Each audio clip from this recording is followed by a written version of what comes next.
Video này trong lược là thiệp sầm niệm ánភាសាបាលីតកតងធៀបភាសាបាលីទៅនឹងភាសាខ្មែរជាបន្តទៅទៀតតកតងទៅនឹងមានវិញ្ញាណៈដែលជាអក្សរដអក្សរតអក្សរតជាតួប្រកបប៉ុន្តែតួប្រកបទាំងអស់នេះគឺស្មើនឹងអក្សរតទាំងអស់ហ្នឹងយើងហៅថាមេត្រាមេកុដ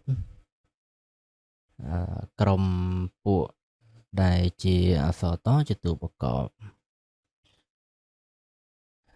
ជាងសារសម័យថាអក្សរតជាតួប្រកបតើគេបញ្ចេញសំនៀងបែបណាបើសិនជាធៀបនៅក្នុងខ្មែរពួកអឬសូអាត់ឬក៏អត់ឬក៏អាត់ចឹងទៅបើពួកអូឬសូអត់ណាអត់អានេះអត់ចឹងដែរទៅយើងមកធៀបទាំងពីរផ្នែកពួកអនិងពួកអូនេះអក្សរកជាពួកអវានេះយើងអានកាត់ណាកាត់តាភាសាវាជាពួកអចឹងសំឡេងវានេះមានសង្យោគសញ្ញាពីលើឬក៏យើងសរសេរចេះក៏បានកដាក់ស្រៈនឹងតបន្តអានកាត់តាពេលនេះយើងធ្លាប់និយាយដែរតាហើយសញ្ញាក្រហមនេះគឺបានស្រាវជ្រាវចេញអំពីវចនានុក្រមខ្មែរ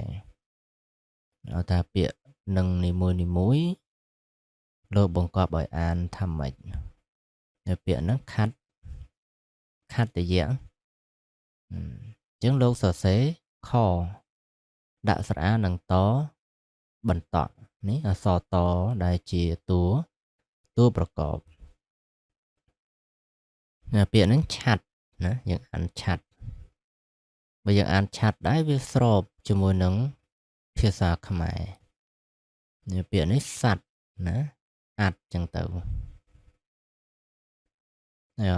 ចូលមកដល់បើយើងធៀបនៅក្នុងខ្មែរគឺពួកអូអានេះយើងអានថាវត្តវត្តដាក់ដូចពាក្យនេះគឺទេវតតយើងខ្មែរធ្លាប់និយាយហើយចិត្តជាទេវតតមាត់ជាទេវតាពាក្យនេះចឹងយើងអានថាណដ្ឋិអ្នកខ្លះអានណដ្ឋិចឹងទៅពាក្យនេះយើងអានថារតតិណារតតិពាក្យនេះយើងអានថាវត្តណាវត្តទៅវត្តទៅវាពាក្យនេះយើងអានថាវត្ថុចឹងពាក្យដែលលើកឡើងគឺប៉ុណ្្នឹងឯងហើយពាក្យនេះក៏វាស្របនៅក្នុងខ្មែរនៅយើងធ្លាប់និយាយថាកាត់ចាត់បាត់អីចឹងណាសាឡាត់ណាបើយើងធៀបទៅគឺវាស្របជាមួយនឹងភាសាខ្មែរអានេះគឺចឹងយើងធ្លាប់និយាយពាក្យវត្តពាក្យ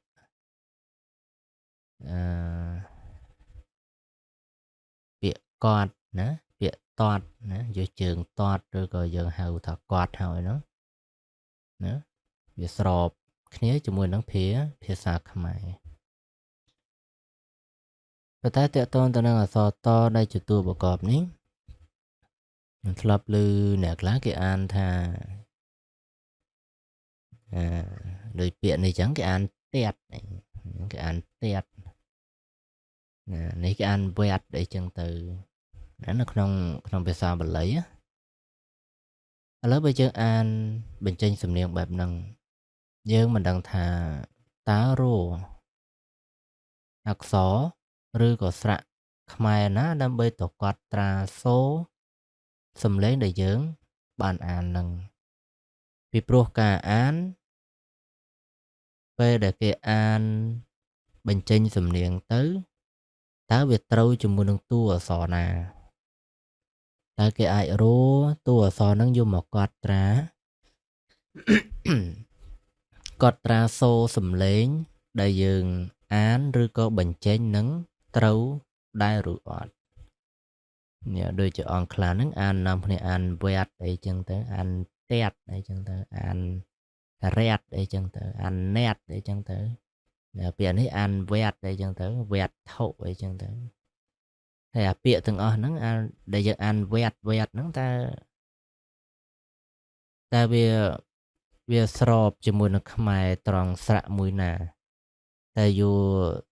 តួស្រៈមួយណាយកមកកត់ត្រាឲ្យវាស្របពីព្រោះសំនៀងដែលយើងអានអញ្ចឹងខ្មែរដូចជាអត់ដែលឮគេអានគេនិយាយបញ្ចេញសំឡេងបែបហ្នឹងសោះអត់ដែលឮចឹងហើយបានជាដាក់ពីខាងលើបើពួកអវាស្មើនឹងអីអស្រអានឹងតបន្តហើយអនឹងតបន្តអញ្ចឹងទៅឬក៏អសង្យោគសញ្ញាហើយនឹងតអញ្ចឹងទៅនៅពេលយើងមើលទៅវាស្របអានេះអានកាត់អានេះយើងអានខាត់អញ្ចឹងទៅអានេះយើងអានអាត់អញ្ចឹងទៅដល់ពេលពួកអូនេះមានត្រីស័ព្ទយើងអានវត្តតតអញ្ចឹងទៅរត់ណាវត្តអញ្ចឹងទៅណាវាស្របនៅក្នុងខ្មែរនៅពេលយើងនាំគ្នាអានវត្តហើយតាត់ហើយណាត់រ៉ាត់អស់ទៅតើវាត្រូវនឹងសូរសំឡេងខ្មែរដែលធ្លាប់តែប្រើធ្លាប់និយាយសំនៀងបែបហ្នឹងដែរឬអត់បើយើងអានទៅឬរោស្រៈខ្មែរកត់ត្រាសូរសំនៀងនឹងមិនបានផងតើការអានបាលីបញ្ចេញសំឡេងបែបហ្នឹងតើវាត្រឹមត្រូវដែរឬទេគឺអត់ត្រឹមត្រូវទេពីព្រោះរោខ្មែរមកកត់ត្រាសូរមិនបានផងតើឲ្យអានបាលីបែបខ្មែរបែបម៉េចទៅពីព្រោះបាលីអានគឺផ្ដេកផ្ដួលសំនៀងសំឡេងទៅតាមស្រៈទៅតាមព្យញ្ជនៈខ្មែរចុះទៅពេលអានឬសូរទៅរសសូរខ្មែរកត់ត្រាសូរមិនបានផងអញ្ចឹងការអានបែបនោះគឺមិនត្រឹមត្រូវទេចឹងហើយបានជាលើកសំនៀងនេះយកមកធៀបមើល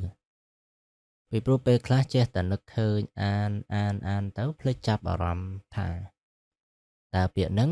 តើសំនៀងបែបហ្នឹងខ្មែរមានអត់បើអត់មានផងមិនក៏អាចអានកើតអានបញ្ចេញសំឡេងបែបហ្នឹងកើតក្រែងយើងអាននិយាយឬក៏បញ្ចេញសំឡេងទៅដើម្បីគេគាត់សូរបានទេឲ្យគេប្រើតួអក្សរឬក៏ព្យញ្ជនៈណាស្រៈណាយកមកកត់ត្រាសូរបានទេ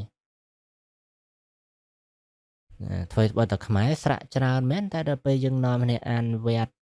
ទេវតេតអីមិនដឹងទៅរកស្រៈមកពីណាយកមកកត់ត្រាពាក្យនឹងបានចឹងហើយបានជាលើកន្លែងនឹងមកចាដាស់ទឿនទៅក្រើនរំលឹកទៅក្រែងលោហើយយើងភ្ញាក់រលឹកឡើងវិញភ្ញាក់រលឹកថា